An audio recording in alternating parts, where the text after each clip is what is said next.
Have you ever found yourself in a situation where a seemingly minor mistake ended up having significant consequences? Well, that's what happened to me, and I had no idea things would turn out this way. Trust plays a crucial role in any relationship, and it takes a lot of hard work to build it, but it can be shattered with just one wrong move. Unfortunately, I made that mistake, and I still regret it to this day. I'm a 36-year-old woman, and I'm married to my husband, who is 40 years old. We've been married for 2 years now.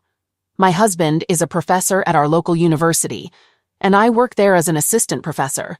I joined the university 3 years ago because they offered a good salary and shorter working hours compared to my previous job. My husband holds a senior position at the same university, and he's highly respected there. I actually met my husband at the university when I was hired as an assistant professor to work under his supervision. He was even part of my interview process. I developed an immediate crush on him because he was intelligent and fun. I was ecstatic when I got the job working alongside him. Our roles required us to work closely together, attending classes and grading papers together. Spending so much time together naturally led to us getting to know each other better. Our relationship started with casual conversations and jokes, but it soon progressed to having lunch together and spending even more time with each other. The attraction between us was mutual, and it didn't take long before we officially became a couple. After being together for a year, my husband proposed to me, and I accepted. I enjoyed his company, and I was impressed by his respected position at the college. His authoritative demeanor was something I found attractive, and he always took good care of me.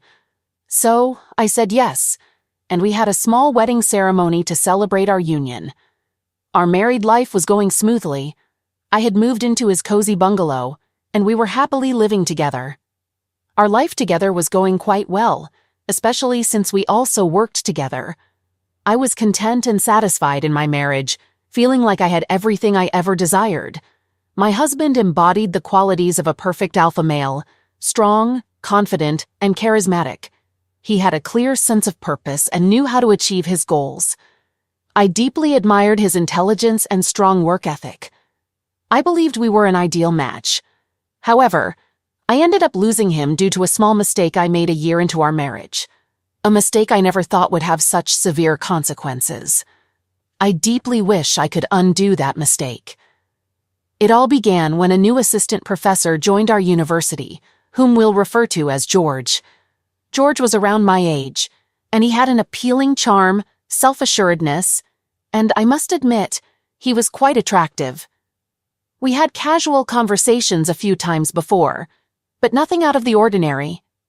However, one day, when my husband was out of town and I was working from a cafe near the university, George and I coincidentally ran into each other. We both ordered coffee and started chatting. The conversation was lighthearted and enjoyable, covering various topics from work to our personal lives. George was single and had recently moved to town. He was easy to talk to, and before I knew it, a few hours had passed. We exchanged phone numbers and promised to stay in touch.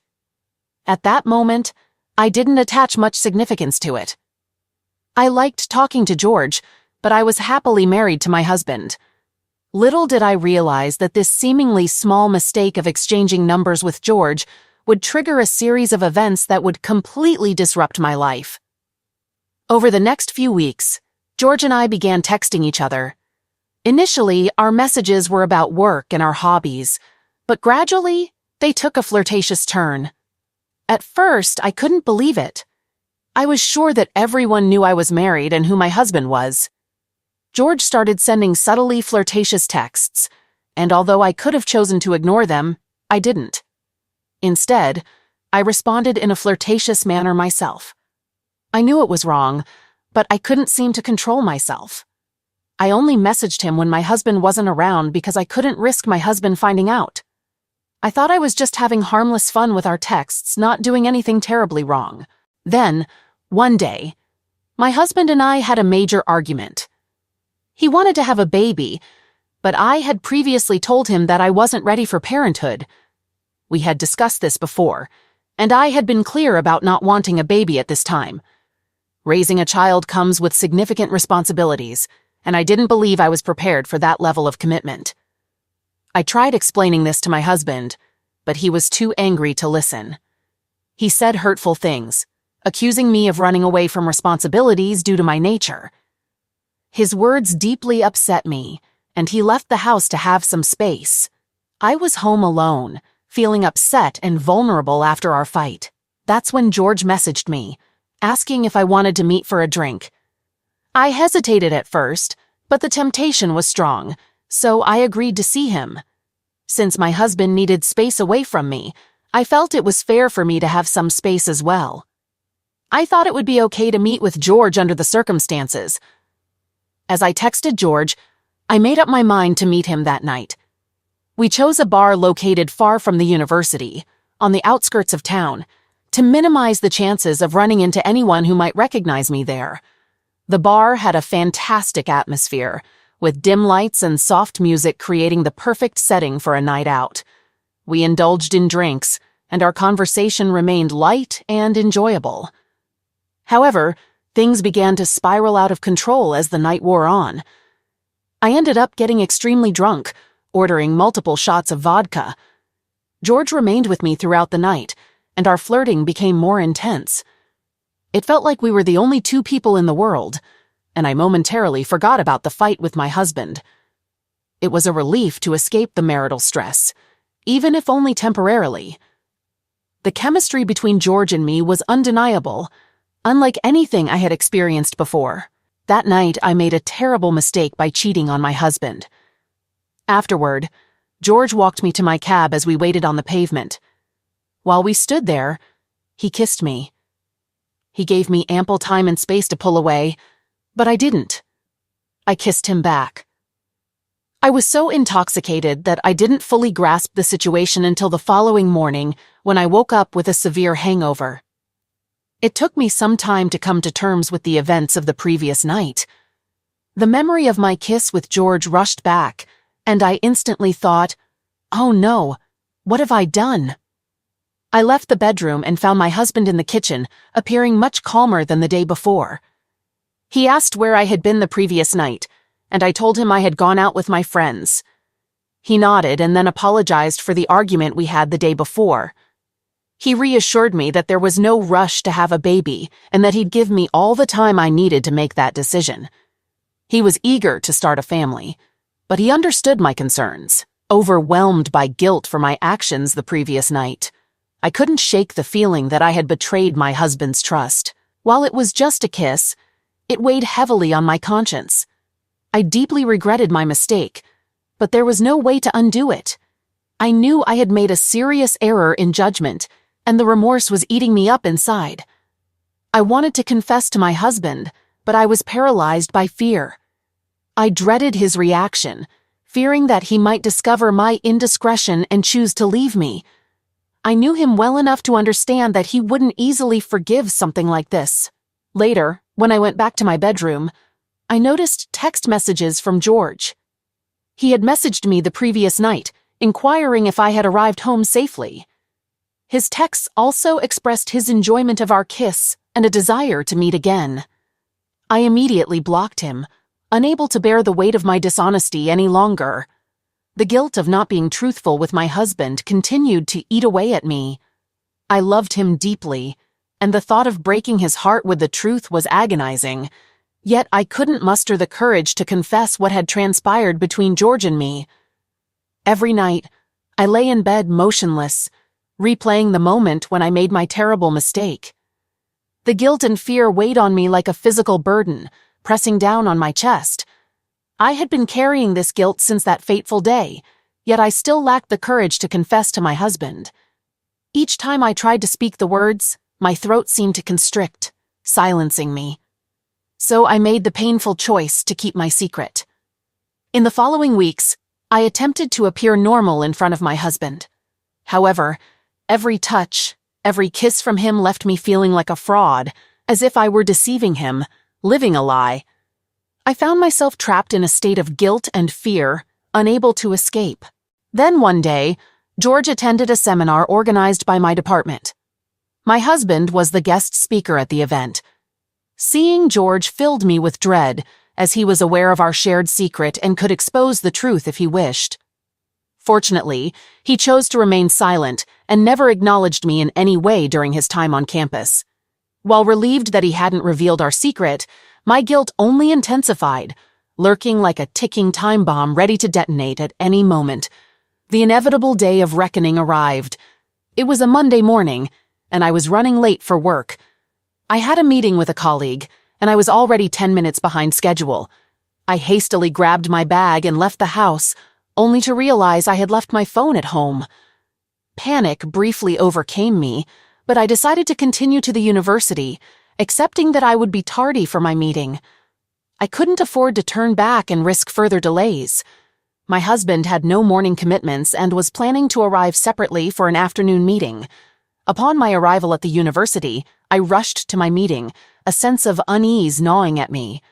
Despite the meeting being productive, the feeling that something was amiss lingered. As soon as the meeting concluded, I hurried back to my office, my anxiety growing. After the meeting concluded, I hurriedly made my way to my office. Upon opening the door, a startling sight awaited me. My husband was seated at my desk, holding my phone and scrolling through my messages. I stood frozen, realizing that a reckoning was imminent. My small mistake had finally caught up with me. My husband raised his eyes to meet mine, a profound sense of betrayal etched in his gaze. At that moment, I felt like the greatest fool on earth. He rose from his seat and handed me my phone, his voice barely above a whisper as he questioned, "Why did you do it?"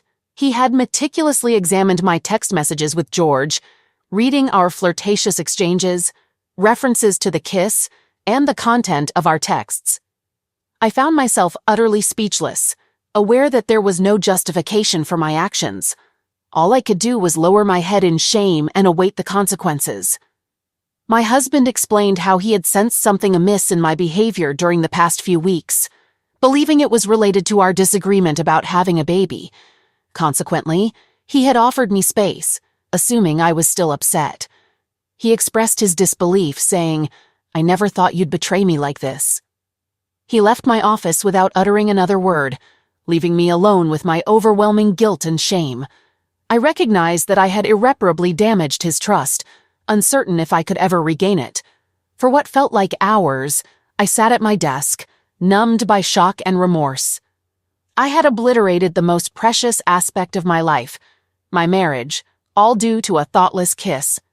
Later, I returned home, compelled to clarify the situation with my husband, emphasizing my love for him.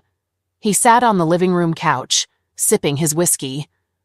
Approaching him, I attempted to hold him, explaining what had occurred. However, he rebuffed my touch and pushed me away, his eyes filled with cold detachment and seething anger. I understood that I had deeply wounded him, and there seemed to be no way to make amends. An urgent need to elucidate the situation engulfed me. I confessed that the kiss had been a result of extreme intoxication, emphasizing it was merely a kiss. He regarded me with intense anger but remained silent before ultimately leaving the house. In the following days, my husband barely uttered a word to me. It was as if I had become invisible. Despite my pleas for forgiveness, he steadfastly avoided making eye contact or acknowledging me. I felt like a wandering ghost within our home, devoid of purpose. Weeks passed with us coexisting under the same roof, but seldom exchanging words. Despite my attempts to bridge the gap, he consistently rebuffed my advances, refusing even to meet my gaze. Every effort I made proved futile, including trying to embrace him while he slept, only to be met with rejection. Initially, I harbored hope that our relationship could mend through my persistent efforts to earn his forgiveness. I believed that we could discuss what had transpired and find a path forward. However, it appeared my husband had already made up his mind about the course of action he wanted to take. One day, he approached me, expressing a desire to talk. I eagerly listened, hoping for a sign of forgiveness and a chance to restore our relationship. Unfortunately, my hope was swiftly shattered when he requested that I vacate the house. He explained his need for space to clear his thoughts, emphasizing the difficulty of doing so with me present. I was devastated by this turn of events, unable to fathom that it had come to this. Though I didn't contest his decision, a small part of me clung to the possibility that our time apart might rekindle our connection. I rented a modest apartment in town and relocated from our home. Leaving the house was an emotional struggle, and I didn't pack all my belongings, clinging to the hope of returning and resuming life with my husband. Adjusting to my solitary existence in the apartment proved to be a lonely and challenging experience without his presence. I spent the majority of my days, often in tears, dwelling on the regrettable events that had unfolded. Sometimes I sought refuge from my troubles by burying myself in work. I had requested to work from home because I was too overwhelmed by depression to face the outside world. One fateful day, the head of my department delivered shocking news. I had been immediately terminated from my job. I was left in a state of disbelief. It seemed as if my life was unraveling, with my marriage, home, and now my career crumbling before me. I had invested my heart and soul into my job, only to have it abruptly taken away due to a foolish error. To my surprise, it appeared that my husband played a role in this unfortunate outcome. While he had always exhibited controlling tendencies, I never imagined he would go to such lengths. Despite my desperate pleas, the head of the department remained resolute in their decision. They revealed that my husband had personally called and demanded my termination, threatening to resign if they did not comply. He had wielded his influence and authority within the university to orchestrate my dismissal. Left without a job and a place to call home, I felt utterly adrift and powerless. The weight of guilt and shame from my transgressions still burdened my heart, and now I had to grapple with the repercussions of my husband's vengeful actions. Days turned into weeks, and I struggled to make ends meet.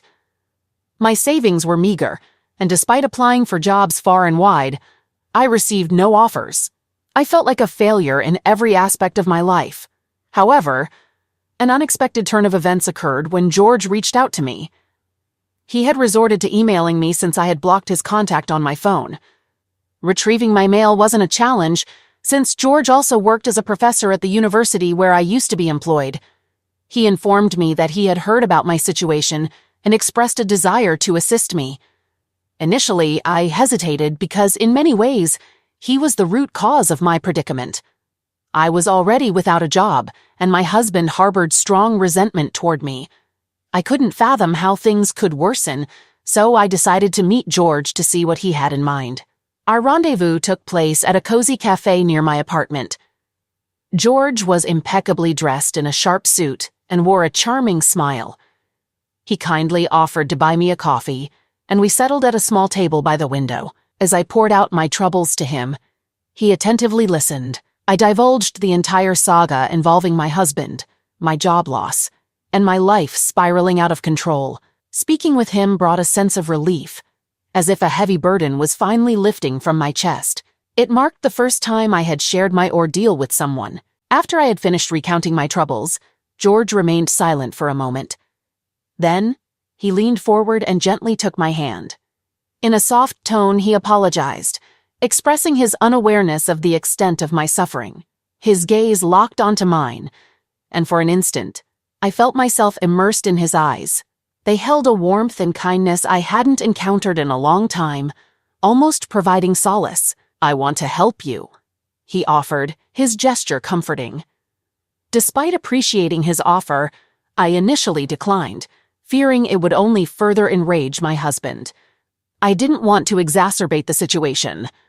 However, as my circumstances grew increasingly dire with each passing day, I found myself contemplating George's proposition more seriously. With no other viable options and believing in George's genuine intent to assist, I reached out to him. He had connections within the academic realm and promised to aid me in securing a new job. My attempts to communicate with my husband had been futile. He had been avoiding my calls and refused to acknowledge my existence. I had called him repeatedly to discuss my job termination, but his silence was deafening. Thus, I informed George of my change of heart, and he proceeded to help me secure a new position at a different university. I had a glimmer of hope that my life was finally getting back on track. Securing a job marked the first step toward making everything right. George also assisted me with my CV and cover letter, and I expressed deep gratitude for his help. We hadn't been friends for long, yet this guy was going above and beyond for me. I suspected that George was motivated to help me due to his own guilt regarding what had transpired. We refrained from any flirting or inappropriate behavior. His approach to assisting me in finding a job was sincere. My thoughts often drifted to my husband, and I yearned to earn his forgiveness. I made an attempt to speak with him at the university, but he didn't even acknowledge me, simply instructing me to leave. My desperation to win back his forgiveness was growing. Weeks passed, and I settled into my new job. The work was demanding but fulfilling, and I was gradually rebuilding my life. Despite multiple attempts, my husband never answered my calls or responded to my messages. I continued to reside alone in my small apartment, with George as my sole confidant. Just as I was finding stability in my work, I was unexpectedly terminated from that job as well. I suspected that my husband was behind this setback as well. I visited my husband at his home and confronted him, questioning what he wanted by continuously taking away my job opportunities. He grew furious and claimed that I should have considered the consequences before cheating on him. My husband had learned from his friends that I had obtained my new job with George's assistance, which led him to believe I was having an affair with George. He expressed his hatred for me and wished he had never met me. His intense anger frightened me. I attempted to explain that nothing was happening between me and George. He was merely helping me find work. I swore it was the truth, but my husband remained skeptical. In my desperation, I tried to justify the events of that fateful night once more, emphasizing how intoxicated I had been with too many vodka shots. However, my husband scoffed at my attempts, refusing to accept my justifications. That night, it felt like I had lost my husband. The distance and iciness in his voice made it evident that he no longer wanted anything to do with me. Tears welled up in my eyes as I left his house, this time with the sinking feeling that I might never return. I continued applying for jobs elsewhere, only to face rejection at every turn. I also distanced myself from George. Seeing him brought back the guilt of that night when we kissed and served as a painful reminder of all that followed. One day, as I returned to my apartment following another job interview, I discovered an envelope awaiting me. It contained divorce papers sent by my husband. Tears welled up as I gazed at the papers, realizing that my marriage was ending because of my actions. It hit me hard, understanding that a single kiss had unraveled my entire world.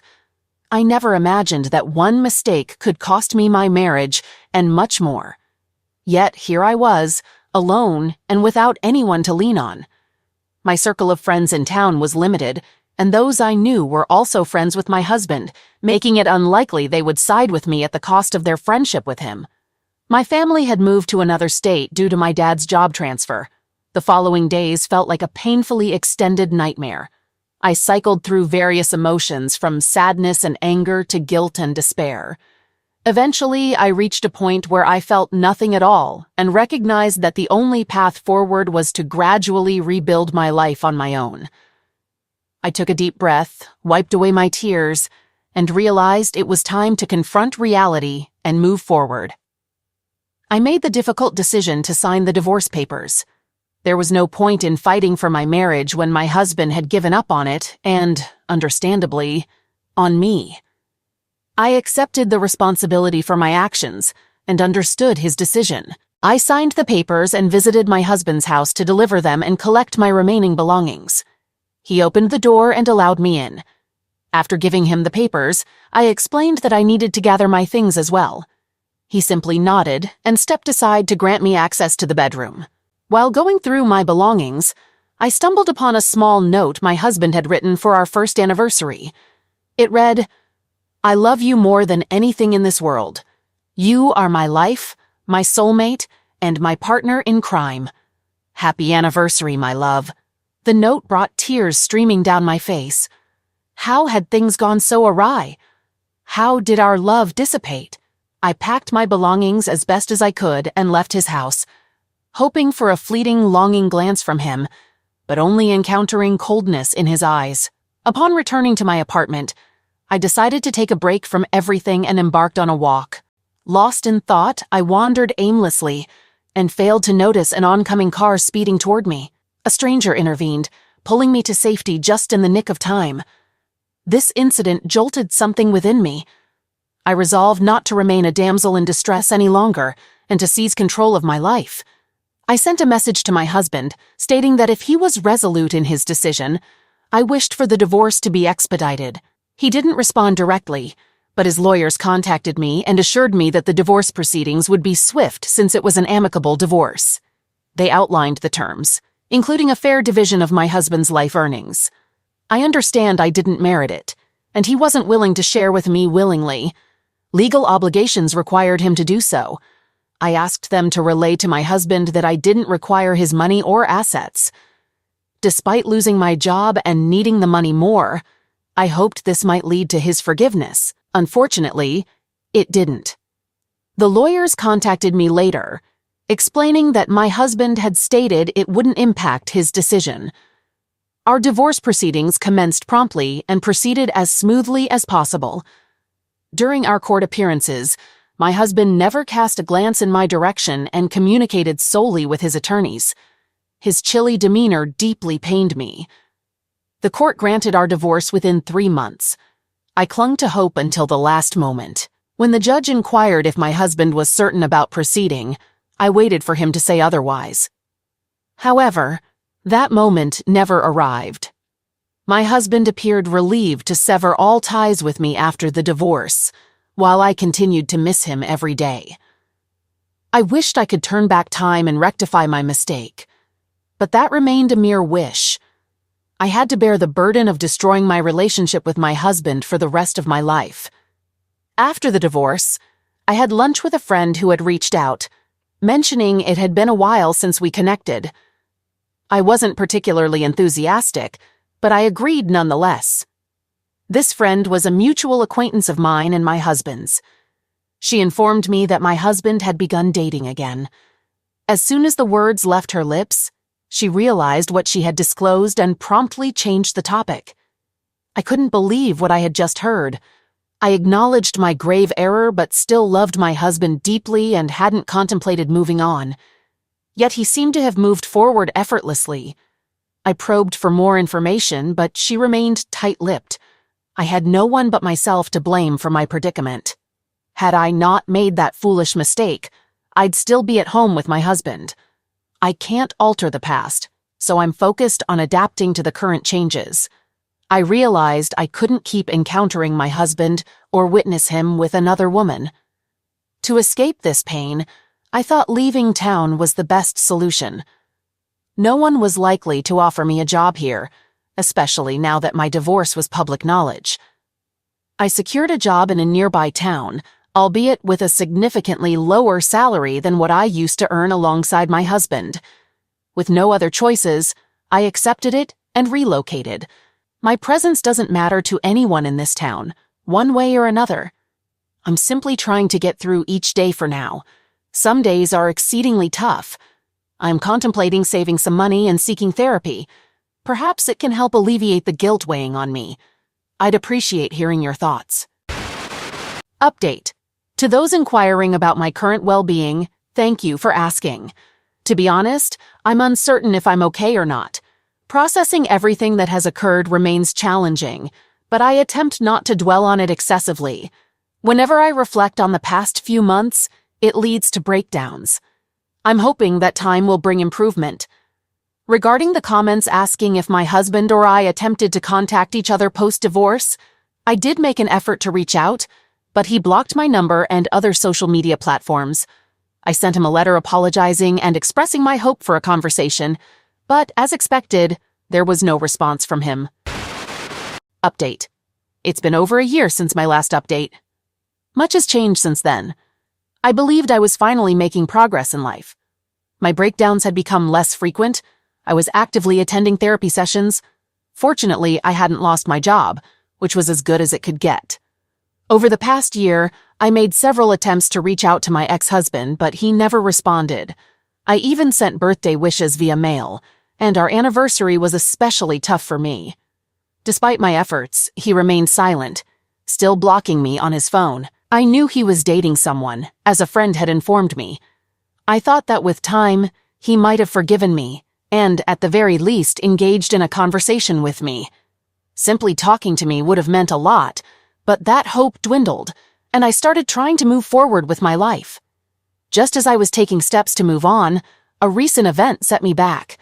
Last month, I had to visit the town where my ex-husband resides for some document verification. I needed his signature on certain documents and tried to contact him through email, but received no response. Eventually, I decided to go there in person. Perhaps a small part of me sought any excuse to see him again. Meeting him after such a long time made me incredibly anxious. When I rang his doorbell, I was taken aback by what I encountered. A young woman opened the door, who was not only quite attractive, but also visibly pregnant. It was clear she was carrying his child, and it stung to see another woman in his home in that condition. The thought of how it could have been me in that situation hit me hard, especially since we had argued about having a child on the night I went out with George. Guilt washed over me as I stood there, envisioning how things might have been different if we'd had a child to connect us. I struggled to hold back tears, reminding myself not to cry in my ex's house in front of the woman carrying his child. I introduced myself and explained the need for his signature. She recognized me and said he was out, instructing me to leave the documents with her. She would take care of sending them to me. It felt like I was being pushed out of the house that had once been mine. With tears in my eyes, I nodded and provided my address before leaving the house. After that day, I began experiencing breakdowns once again. I started having dreams about him, that woman, and their child. I scheduled a therapy session, but even that didn't provide relief. I've come to realize that I cannot escape the weight of this guilt and regret. It will always be with me,